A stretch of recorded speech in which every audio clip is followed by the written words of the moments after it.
with you, Sam. Indeed I do. I would say it was an excellent piece, in fact. Did you see the looks and expressions of reverence on the faces of the other curators? They were rapt, so attentive and careful as they held the headdress, like so." He rested his glass on the arm of his chair and held up the imaginary artifact. "Ooh, how different it is! Ah, the majesty, and so on." He put down the invisible headdress on his lap and fetched back the brandy. "And yet, I wonder, if such a thing had been found on British soil, would it have been treated with such awe and respect, such veneration by academics? I think it would more likely be relegated to folk history and not worthy of much regard." Sam had heard sentiment like this before. "But we recognise that familiarity breeds contempt," he said at last. "And you know as well as I do, Sept, that our moon talismans, hagstones and athames have generated as much admiration in Scandinavia as their headdresses and artefacts do here."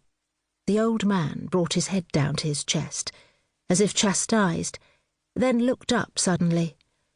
"Quite right, Sam. This is why I need you, why your appearance in my life has been so thoroughly—" He paused and sniffed the air. "Symbiotic," he said, pleased his brain had supplied the correct adjective. "You keep me on the right path. That is, not on the left nor the right." Then he winked.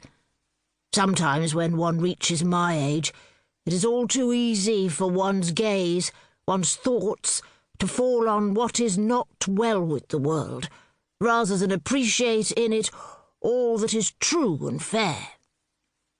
Sam laughed and nodded, feeling rather pleased. "Surely not," he said, "though I understand what you mean." "I know you do, dear Sam," the old man agreed.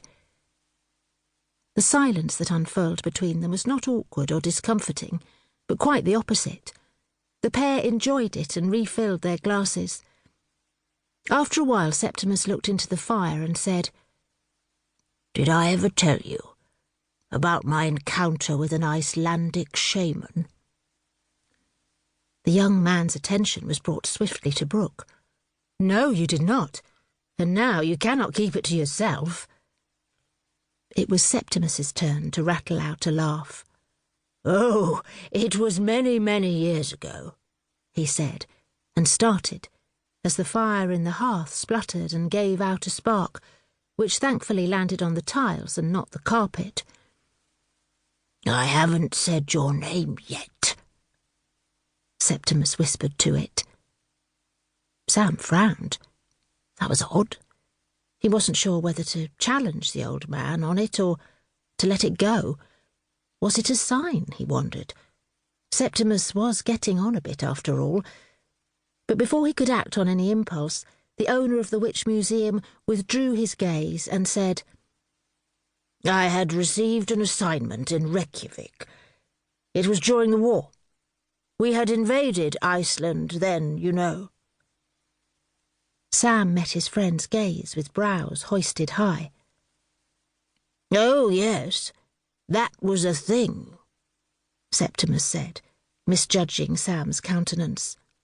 "I have a vague notion that happened," said Sam, deciding the aside to the fire was an uncharacteristic expression of whimsy, most likely brought about by the warmth and the brandy. He dismissed his initial misgivings and took up the conversation again. "We invaded Iceland?" Septimus nodded.